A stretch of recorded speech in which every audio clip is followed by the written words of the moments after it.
നമ്മൾ നേരെ പോകുന്നു നിലമ്പൂരിലേക്ക്. നിലമ്പൂരിൽ ഉപതെരഞ്ഞെടുപ്പ് പ്രചാരണത്തിന്റെ കലാശക്കൊട്ടിനി മണിക്കൂറുകൾ മാത്രം. അവസാനവട്ട വോട്ടുറപ്പിക്കലിലാണ് സ്ഥാനാർത്ഥികൾ. പ്രമുഖ നേതാക്കളെ അടക്കം കളത്തിലിറക്കി കൊട്ടിക്കലാശം കൊഴുപ്പിക്കാനുള്ള തയ്യാറെടുപ്പിലാണ് മുന്നണികൾ. കൊട്ടിക്കലാശത്തിന് പ്രാദേശിക ഭരണകൂടം പ്രത്യേക സ്ഥലം ഒരുക്കി നൽകിയിരിക്കുകയാണ്.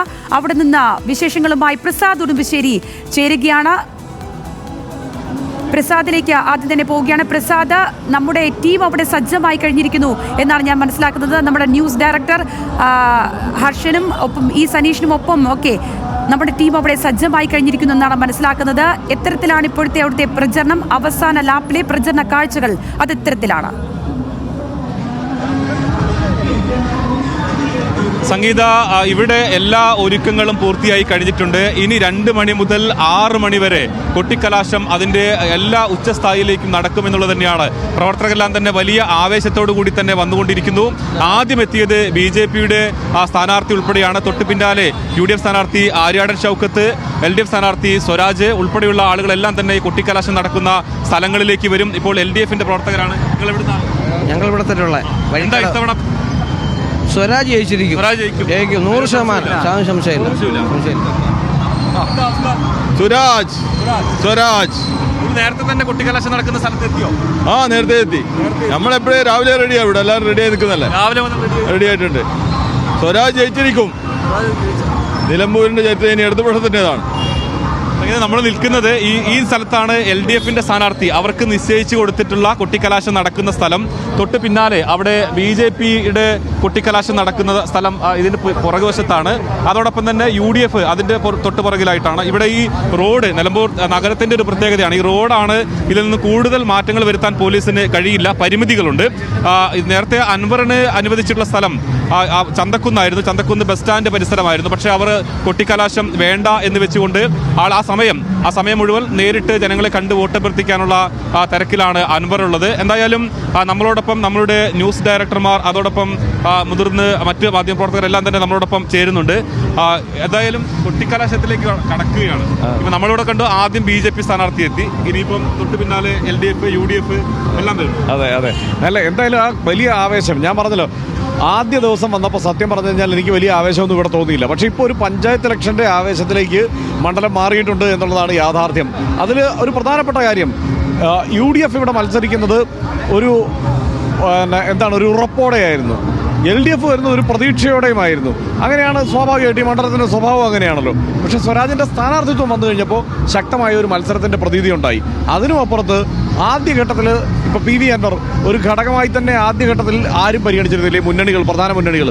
പക്ഷേ ഇപ്പോൾ അൻവർ എത്ര വോട്ട് പിടിക്കും എന്നുള്ളതായി ഏറ്റവും പ്രധാനപ്പെട്ട ചർച്ച. അൻവർ എങ്ങനെ വോട്ട് പിടിക്കുന്നു അതിനനുസരിച്ച് മണ്ഡലം സ്വിങ് ചെയ്യും. എങ്ങനെയാണ് മാറ്റം ഉണ്ടാവുക എന്നുള്ളത് സംബന്ധിച്ചുള്ള ചർച്ചയിലേക്ക് പോയി. അതുമാത്രമല്ല, ഏറ്റവും എനിക്ക് ഈ തെരഞ്ഞെടുപ്പിൽ ഏറ്റവും പോസിറ്റീവായി തോന്നുന്ന ഒരു സംഗതി, ഈ കൈവിട്ട വർത്തമാനം ആരും പറഞ്ഞില്ല. വളരെ നല്ല പൊളിറ്റിക്കൽ ഫൈറ്റ് നടക്കുന്ന ഒരു പ്രതീതി ആദ്യന്തം ഉണ്ടായി. ചിലപ്പോൾ ഉണ്ടാവുമല്ലോ ഭയങ്കര മോശം തലത്തിലേക്കൊക്കെ തെരഞ്ഞെടുപ്പ് പ്രചാരണം മാറുമല്ലോ. ഈ തെരഞ്ഞെടുപ്പിൽ എനിക്ക് അങ്ങനെയൊന്നും തോന്നിയിട്ടില്ല. ഇപ്പോൾ ജമാഅത്തെ ഇസ്ലാമിയുമായി ബന്ധപ്പെട്ട ചർച്ചയുണ്ടായി. സ്വാഭാവികമായിട്ടുള്ള രാഷ്ട്രീയ വിവാദങ്ങൾ മാത്രം. സ്വാഭാവികമായ രാഷ്ട്രീയ വിവാദങ്ങൾക്ക് അപ്പുറത്തേക്ക് ഏതെങ്കിലും തരത്തിൽ വഷളായ ഒരു പ്രചാരണത്തിലേക്ക് ആരും പോയില്ല. ആ നിലയ്ക്ക് വളരെ പോസിറ്റീവായി തന്നെ നമുക്കിതിനെ കാണണം. എന്തായാലും ഒരു ഈസി വാക്ക് ഓവർ എന്നുള്ള പ്രതീക്ഷയിൽ നിന്ന് UDF മാറിയിട്ടുണ്ട്. അതിനപ്പുറത്ത് ശക്തമായ ഒരു പ്രതീക്ഷ ഇവിടെ ഉണ്ട് എന്നുള്ള തലത്തിലേക്ക് LDF മാറിയിട്ടുണ്ട്. പക്ഷേ ഇതൊക്കെ ആകുമ്പോൾ ഓർക്കേണ്ട ഒരൊറ്റ കാര്യം, ഏറ്റവും കുറഞ്ഞത് ഒരു 15,000 വോട്ട് സ്വിങ് ചെയ്താൽ മാത്രമേ LDFന് ഒരു വിജയം ഉറപ്പാക്കാൻ പറ്റുള്ളൂ. അതുണ്ടാവുമോ എന്നുള്ളത് കാത്തിരുന്ന് കാണേണ്ട വിഷയം. അതോടൊപ്പം ഒരു LDF പ്രവർത്തകർ കൂടിയുണ്ട്. ഈ അൻവർ നിങ്ങളെ കൂട്ടത്തിൽ നിന്ന് ഒരുപാട് വോട്ട് പിടിച്ചുകൊണ്ടു പോകുന്ന പറയുന്നത്. ഓനൊരു വോട്ടും പിടിച്ചില്ല.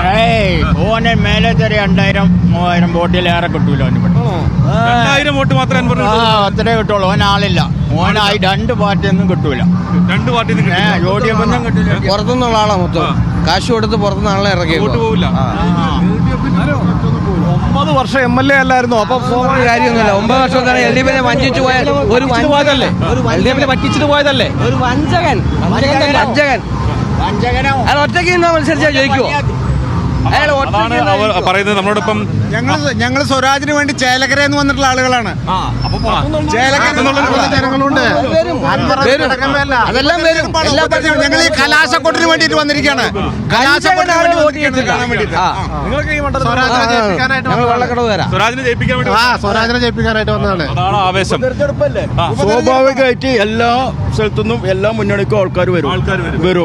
പക്ഷെ ഇവിടെ അൻവറിനില്ല. അപ്പൊ അൻവറിന്റെ മാത്രം ആളുകൾ വരുമ്പോ അത് മാത്രം പുറത്തുനിന്ന് കൊണ്ടുവന്നത് അങ്ങനെ ആരാ ഈ തെരഞ്ഞെടുപ്പ് എന്ന് പറഞ്ഞാൽ അടിച്ചേൽപ്പിച്ച ഈ തെരഞ്ഞെടുപ്പ് നമ്മളോടൊപ്പം ഈ തെരഞ്ഞെടുപ്പ് എന്ന് പറഞ്ഞാൽ ഓക്കെ വരാം. നമ്മളോടൊപ്പം പിന്നെ ന്യൂസ് ഡയറക്ടർ സനീഷ് ചേരുന്നുണ്ട്. ആളുകളുടെ ആവേശം നമ്മൾ കണ്ടല്ലോ. പറയായിരുന്നു വന്ന സമയത്ത് കണ്ടതുപോലെയല്ല, ഒരു പഞ്ചായത്ത് തെരഞ്ഞെടുപ്പിന്റെ വീറും വാശിയും കാണാൻ കഴിഞ്ഞു എന്നാണ്. നിശ്ചയമായിട്ടും അങ്ങനെയല്ല. അതായത് നമ്മൾ ആദ്യം എന്താ കരുതിയത്, PV അൻവർ അദ്ദേഹത്തിന് സ്ഥാനം ഒഴിയുന്നു, മുഖ്യമന്ത്രി പിണറായി വിജയനും CPM-നെതിരായിട്ടുള്ള ശക്തമായിട്ടുള്ള ആരോപണങ്ങളായിട്ട് വരുന്നു. അപ്പോൾ ഇവിടെ ഒരു തെരഞ്ഞെടുപ്പ് പ്രഖ്യാപിക്കുമ്പോൾ സാധാരണഗതിയിലുള്ള ഒരു തെരഞ്ഞെടുപ്പ് എന്നല്ലേ നമ്മൾ വിചാരിക്കുക. UDF-ന്റെ സ്ഥാനാർത്ഥിയായിട്ട് PV അൻവർ ഉണ്ടാകും, അപ്പുറത്ത് LDF സ്ഥാനാർത്ഥി ആരെങ്കിലുമൊക്കെ വന്ന് മത്സരിക്കും, PV അൻവർ മറ്റോ ജയിച്ചു പോകും. ഇതാണല്ലോ നമ്മൾ കരുതുന്നത്. പക്ഷേ അങ്ങനെയല്ല ഉണ്ടായത് അതിഡ്രമാറ്റിക് ആയിട്ടുള്ള കാര്യങ്ങളിലേക്ക് പോയി. PV അൻവറിനെ എടുക്കണമോ വേണ്ടയോ എന്ന സംശയം ഉണ്ടായി. സ്വാഭാവികമായിട്ടും കുറഞ്ഞ സമയം മാത്രമേ ഉണ്ടായിരുന്നുള്ളൂ, ഒരു മാസത്തിൽ താഴെ സമയം മാത്രമേ ഉണ്ടായിരുന്നുള്ളൂ. പക്ഷേ വലിയ ആവേശത്തിലേക്ക് കാര്യങ്ങൾ പോയി. പിന്നീട് പെൻഷനുമായി ബന്ധപ്പെട്ട പ്രസ്താവന വന്നു, ഈ പറഞ്ഞ ജമാഅത്തെ ഇസ്ലാമി പ്രസ്താവന വന്നു, അൻവറിനെ എടുക്കണമോ വേണ്ടോ എന്നുള്ളൊരു പ്രസ്താവന ഉണ്ടായി. അപ്പോൾ ചെറിയ സമയത്തിനകത്ത് രാഷ്ട്രീയം അങ്ങ് ചൂടുപിടിച്ചു. പോരാത്തതിന് നിലമ്പൂർ എന്നുള്ള മണ്ഡലം നമുക്കറിയാവുന്ന പോലെ വളരെ രാഷ്ട്രീയമായിട്ട് അതിശക്തമായിട്ട് ഡിബേറ്റ് ചെയ്യപ്പെട്ടിരിക്കുന്ന ഒരു സ്ഥലമാണ്. CPM-കാർ വളരെ കഠിനമായിട്ടുള്ള പ്രിയങ്ക ഗാന്ധി വന്നു. സാധാരണഗതിയിൽ ഉപതെരഞ്ഞെടുപ്പുകളിൽ ദേശീയ നേതാക്കൾ വരാറില്ല. പക്ഷേ പ്രിയങ്ക ഗാന്ധിയുടെ മണ്ഡലം കൂടിയാണ്. പ്രിയങ്ക ഗാന്ധി മത്സരിച്ച സമയത്ത് നിലമ്പൂർ മണ്ഡലത്തിന് മാത്രം 65,000 വോട്ടിന്റെ ഭൂരിപക്ഷമുണ്ട്. അപ്പം ആ ഒരു ഇത് നിലനിർത്താൻ കഴിഞ്ഞില്ലെങ്കിലും അതിന്റെ പകുതിയെങ്കിലും കിട്ടുമെന്നുള്ളൊരു പ്രതീക്ഷയാണ് UDF-നുള്ളത്. അതായിരിക്കും. അതെ, ലോക്സഭാ തെരഞ്ഞെടുപ്പിലെ ഭൂരിപക്ഷം ഒന്നും ഒരുപക്ഷെ കിട്ടിയില്ല എന്ന് വരും. എന്ന് മാത്രമല്ല, ഇതിപ്പോൾ 3 സ്ഥലത്തേക്ക് വിഭജിച്ച് പോകും. PV അൻവർ അത്യാവശ്യം വോട്ട് 10-15,000 വോട്ട് പിടിക്കുമെന്നാണ് അദ്ദേഹത്തിന്റെ പക്ഷത്തിലെ ആളുകൾ രഹസ്യമായിട്ടാണെങ്കിലും പറയുന്നത്. ഒരുപക്ഷെ അതിൽ കൂടുതൽ വോട്ട് കിട്ടുമെന്നും അവർ പ്രതീക്ഷിക്കുന്നുണ്ട്. അപ്പോൾ സ്വാഭാവികമായിട്ടും ഈ പറയുന്ന പ്രിയങ്ക ഗാന്ധി കിട്ടിയ ഭൂരിപക്ഷം ഒന്നും കിട്ടാൻ പോകുന്നില്ലെങ്കിലും അതിശക്തമായിട്ട് മത്സരം നടന്നാലും തങ്ങൾ വിജയിക്കുമെന്നാണ് അവർ പറയുന്നത്. പക്ഷേ ഞാൻ പറഞ്ഞത് തെരഞ്ഞെടുപ്പിന്റെ വിധി എന്തായാലും അതിപ്പോൾ നമ്മൾ അടുത്ത ദിവസം കാത്തിരുന്ന് കാണണമല്ലോ. വിധി എന്തായാലും സമീപകാല ചരിത്രത്തിൽ കേരളം കണ്ട ഏറ്റവും ശക്തമായിട്ടുള്ളൊരു പോരാട്ടമാണ് നടക്കുന്നതെന്ന കാര്യത്തിൽ യാതൊരു സംശയമില്ല. അതാ ഞാൻ പറഞ്ഞത്, നമ്മൾ ചെറിയ സ്ഥലത്തേക്ക് ഒരുപാട് സാധനങ്ങളെ കുത്തി കയറ്റിയാൽ ഉണ്ടാകുന്ന പോലുള്ള വലിയ പ്രഷർ ഉണ്ടായൊരു തെരഞ്ഞെടുപ്പാണ്. ചെറിയ സമയം, ഒരു മാസത്തിൽ കുറഞ്ഞ സമയം, അതിനകത്ത് ദേശീയ രാഷ്ട്രീയം, അന്താരാഷ്ട്ര രാഷ്ട്രീയം, ഈ പറയുന്ന പ്രാദേശികമായിട്ടുള്ള സംഭവങ്ങൾ, വന്യജീവി പ്രശ്നം ബോധ്യപ്പെടാൻ ഒരു കുട്ടിയുടെ മരണം ഉണ്ടാകുന്ന പോലുള്ള കാര്യങ്ങൾ, പിന്നെ അതാണ് ഞാൻ പറഞ്ഞത്, മറ്റേതെങ്കിലും സംഭവത്തിൽ എന്ന പോലെ വളരെ സമയമെടുത്തുള്ള ഡ്രാമയല്ല ഇവിടെ നടന്നത്. ഇത് ചെറിയ സമയത്തിനകത്ത് ഒരുപാട് ഡ്രമാറ്റിക് ആയിട്ടുള്ള സംഭവങ്ങളുണ്ടായി. PV അൻവർ UDF-ന്റെ സ്ഥാനാർത്ഥി ആകുമെന്നാണല്ലോ നമ്മളെല്ലാം വിചാരിച്ചത്. പക്ഷേ അതൊക്കെ മാറിയിട്ട് PV അൻവറിനെ ഇങ്ങോട്ട് അടുപ്പിക്കേണ്ടതില്ല എന്ന് VD സതീശൻ തീരുമാനിക്കുന്നു. കുഞ്ഞാലിക്കുട്ടിയും മറ്റുമൊക്കെ അവിടെ നിന്ന് ശ്രമിക്കുമ്പോൾ തന്നെ അത് തീരുമാനിക്കപ്പെടുകയാണ്. അപ്പോൾ സ്വാഭാവികമായിട്ടും UDF മുന്നണിക്കകത്തൊരു പ്രശ്നം ഉണ്ടാവില്ലേ എന്ന് നമ്മൾ ആലോചിക്കും. ആ പ്രശ്നമൊന്നും ഉണ്ടായില്ല. VD സതീശൻ തീരുമാനിച്ചതിൻ്റെ പിന്നാലെ എല്ലാവരും നിൽക്കുന്നതായിട്ടാണ് നമ്മൾ കാണുന്നത്. മുസ്ലിം ലീഗ് നേതാവ് പാണക്കാട് തങ്ങൾക്കെതിരെ വർത്തമാനം പറഞ്ഞ ആളാണ് അവരുടെ നേതാവ്, സ്ഥാനാർത്ഥി. പക്ഷേ അതെന്തെങ്കിലും തരത്തിൽ തെരഞ്ഞെടുപ്പ് പ്രചാരണ വേദിയിൽ പ്രതിഫലിച്ചോ? ഇല്ല. ആ ചോദ്യത്തിന് ലീഗുകാർ ഞങ്ങൾ ജയിപ്പിക്കാനായിട്ട് ഇറങ്ങിയാണെന്നുള്ള മറുപടിയാണ് കൊടുക്കുന്നത്. ഞങ്ങൾ തന്നെയും ഇവിടെ പ്രചാരണ പരിപാടിക്ക് വേണ്ടി വരികയും ചെയ്തു. അപ്പോൾ സ്വാഭാവികമായിട്ടും ഞാൻ പറയുന്നത് പലതരത്തിൽ ഏതൊക്കെ ആംഗിളിൽ ആലോചിച്ചാലും നമ്മൾ സമീപകാലത്ത് കണ്ട ഒരു വലിയ ആവേശോജ്വലമായ തെരഞ്ഞെടുപ്പാണ്. എന്ന് മാത്രമല്ല, നമ്മുടെ സംസ്ഥാന രാഷ്ട്രീയത്തിൻ്റെ തെരഞ്ഞെടുപ്പുകൾ എന്നൊരു രാഷ്ട്രീയ അധ്യായം, ഒരു പുസ്തകം ഇറക്കുകയാണെങ്കിൽ അതിലേറ്റവും നിർണായകമായ ഒരു തെരഞ്ഞെടുപ്പായിരിക്കും ഈ തെരഞ്ഞെടുപ്പ്. വോട്ടെടുപ്പ് വളരെ പ്രധാനപ്പെട്ടതാണ്. കാരണം അപ്പോൾ VD സതീശൻ്റെ ഒരു നിലപാട്, ഇപ്പം നേരത്തെ പറഞ്ഞു, VD സതീശൻ്റെ നിലപാട് കൊണ്ട് മാത്രമാണ് PV അൻവർ UDF-ന്റെ ഭാഗമാകാതെ പോയത്. അപ്പോൾ അതുകൊണ്ട് തന്നെ UDF-നെ സംബന്ധിച്ചിടത്തോളം വിജയം അനിവാര്യമാണ്. UDF-നെ സംബന്ധിച്ചിടത്തോളം VD സതീശനെ സംബന്ധിച്ചിടത്തോളം വിജയം അനിവാര്യമാണ്. അതല്ല എങ്കിൽ ഇപ്പോൾ കോൺഗ്രസിനെ പോലെയുള്ള ഒരു പാർട്ടി നമുക്കറിയാം വലിയ പൊട്ടിത്തെറികൾക്ക് കാരണമായേക്കാവുന്ന ഒരു റിസൾട്ടിലേക്ക് അത് പോകുമെന്നുള്ള കാര്യത്തിൽ സംശയമില്ല.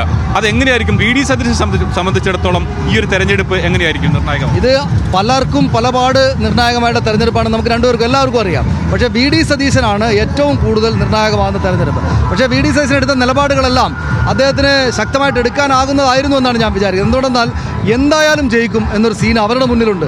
ആര്യാടൻ ഷൗക്കത്ത് എന്തായാലും ജയിക്കുമെന്നാണ് VD സതീശൻ വിചാരിക്കുന്നത്. അതുകൊണ്ടാണ് അദ്ദേഹം ശക്തമായിട്ട് PV അൻവറിന് വേണ്ടതില്ല എന്ന് തീരുമാനിച്ചത്. 2026 തെരഞ്ഞെടുപ്പ് മാസങ്ങൾക്കപ്പുറത്ത് വരാൻ പോവുകയാണ്. അപ്പോൾ ഇവിടുത്തെ വിജയം അനിവാര്യമാണ്. അതുകൊണ്ട് തന്നെ ഇപ്പോൾ സ്വരാജ് വന്നതോടെ സീനങ്ങ് മാറി.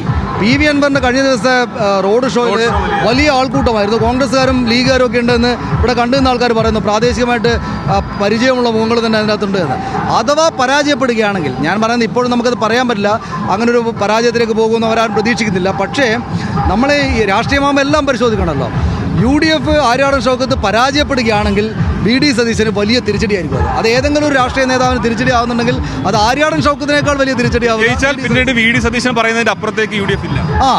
VD സതീശന് വലിയ മുന്നേറ്റം ഉണ്ടാക്കാനാവും. അദ്ദേഹം 2 ജമാഅത്തെ ഇസ്ലാമിയുമായിട്ടുള്ള ഐക്യം പരാമർശം നടത്തി.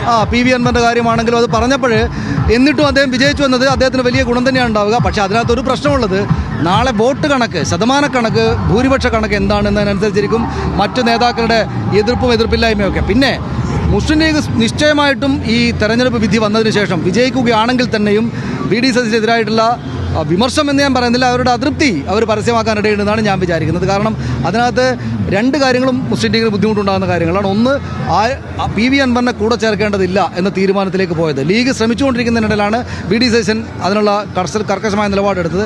രണ്ടാമത്തേത്, വെൽഫെയർ പാർട്ടിയോട് ഐക്യപ്പെട്ടു എന്നുള്ളതല്ല പ്രശ്നം, മറിച്ച് ജമാഅത്തെ ഇസ്ലാമിക്ക് മതരാഷ്ട്രവാദമില്ല എന്ന് പറഞ്ഞത് നിസ്സാരമായ കാര്യമായിട്ട് അവരെടുക്കില്ല. ലീഗിൽ മാത്രമല്ല, മറ്റ് അവരുടെ മുസ്ലിം സംഘടനകളിലെല്ലാം തന്നെ അത് വലിയ പ്രതിഷേധമാണ്. അത് നിശ്ചയമായിട്ടും ആകുമല്ലോ, നമുക്കത് അറിയാവുന്ന കാര്യമാണല്ലോ. ജമാഅത്തെ ഇസ്ലാമി എന്ന് വെച്ചാൽ ഇവർ പല ആളുകൾ അകറ്റിയിരുന്നതാണ്. എല്ലാവർക്കും അങ്ങനെ ഇപ്പം മറ്റ് പല സംഘടനകൾക്കും പരസ്പരം ഐക്യമുണ്ടെങ്കിലും ജമാഅത്തെ ഇസ്ലാമിയെ ഇവരെല്ലാവരും മുസ്ലിം മത സംഘടനകളെല്ലാം ഒരു പുറത്തേക്ക് നിർത്തുന്ന ആളാണ്. പോരാത്തതിന് ഈ LDF ഗോവിന്ദ മാഷും പിണറായി വിജയനൊക്കെ എല്ലാ വേദിയിലും ഈ കാര്യം ആവർത്തിച്ച് പറയുന്നുണ്ട്. അപ്പം അതുകൊണ്ട് പലപാട് നോക്കിയാൽ നമ്മൾ ഇങ്ങനെ ഒരു തെരഞ്ഞെടുപ്പ്, പ്രസാദ്, നമ്മളിപ്പോൾ പാലക്കാടും ഒക്കെ കഴിഞ്ഞ വയനാട് ആ നിലക്കില്ല, അത് നമ്മൾ ഒരു ഒറ്റ ആംഗിളിൽ നോക്കിയാൽ തന്നെയും ശക്തമായിട്ട് തോന്നുന്ന തെരഞ്ഞെടുപ്പാണ് ഇത്. നമ്മൾ പലപാട് നിന്ന് നോക്കിയാൽ ശക്തമായിട്ട് തോന്നും. ഇപ്പോൾ തന്നെ അപ്പുറത്ത് BJPയുടെ പ്രവർത്തകർ വന്ന് ചാലിയാർപ്പുഴ പോലെ കലങ്ങി മറിഞ്ഞിരിക്കുകയാണ്. അത് അപ്പുറത്ത് BJPക്കാർ വലിയ ശക്തിയിൽ ആവേശത്തോടുകൂടി വന്നിരിക്കുകയാണല്ലോ. നമുക്ക് ഇവിടെ ഗംഭീരമായിട്ട് വലിയ ഒരുക്കത്തിലാണ്. എന്താ പറയുന്നത്? സ്വരാജിന്റെ വിജയം, അതിനപ്പുറം ഒന്നുമില്ല. ഒരു വിപ്ലവ സൂര്യൻ 23-ന് പറന്നിരിക്കും, അതിൻ്റെ അപ്പുറം ഒന്നുമില്ല. ഇതിന് മാത്രമാണ്, പാർട്ടിയാണ് പ്രധാനം. അതിൻ്റെ അപ്പുറത്ത് ഇത് 1 മണിക്കൂറും ചില്ലറി നല്ല സംഖ്യ ഇത് ചെയ്തിട്ട് ഒരു പരനാറിക്ക് ഇതിന് മുമ്പ് ഞാൻ ചെയ്തിട്ടുണ്ട് 2016-ൽ 21-ന്. വ്യക്തിയെ പറയില്ല, അൻവറിന് എന്ന് പറയണില്ല, കാരണം ഞങ്ങൾ മുത്തലാഖല്ലേ BB ആണോ, ആ പേരിന് പ്രസക്തി ഇല്ല. അതായത് ഇതിപ്പോ ഈ അൻവറിന് വേണ്ടിയിട്ട് ഇങ്ങനെയൊക്കെ ചെയ്തിരുന്നു, പക്ഷെ അദ്ദേഹം വഞ്ചിച്ചു എന്നുള്ള തോന്നലായിപ്പോൾ അല്ലേ? എന്താ കൂട്ടിക്കൊടുത്തു എന്ന് പറഞ്ഞ മാതിരിയായി നാറി. ഇത് എല്ലാ സുഖത്തിനും 2016-ൽ ആ നാറി വന്നു. ആ നാറി ഞങ്ങളെ 21-ൽ ഞാനൊക്കെ കൂടുതൽ കഷ്ടപ്പെട്ടിട്ടുണ്ട്. പക്ഷെ ആ വേദന ഇപ്പോഴും പോകില്ല. നിങ്ങളെ കൂട്ടത്തിൽ നിന്ന് കുറെ വോട്ടും കൊണ്ട് പോകുമോ? ഒരിക്കലും പോകില്ല.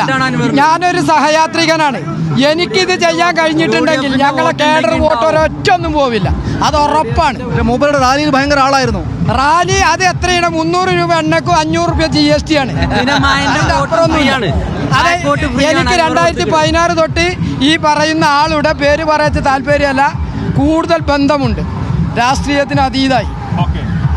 അപ്പം നമുക്ക് നേരത്തെ പറഞ്ഞതുപോലെ ഇനി അവിടെ UDFന്റെ സ്ഥാനാർത്ഥി വരാറായി. അതോടൊപ്പം തന്നെ BJP സ്ഥാനാർത്ഥി അവിടെ എത്തിക്കഴിഞ്ഞു. മറ്റ് അൻവർ വാർത്താ സമ്മേളനം നടത്തിക്കഴിഞ്ഞു. ഇനിയിപ്പോൾ ആളുകളിലേക്കൊക്കെ വോട്ടഭ്യർത്ഥിച്ചുകൊണ്ട് പോകുമെന്നുള്ളതാണ് പറയുന്നത്. നമുക്ക് മറ്റ് സ്ഥലങ്ങളിൽ കൂടി അവരുടെ വിശേഷങ്ങൾ കൂടി നമുക്കിനി അറിയാം.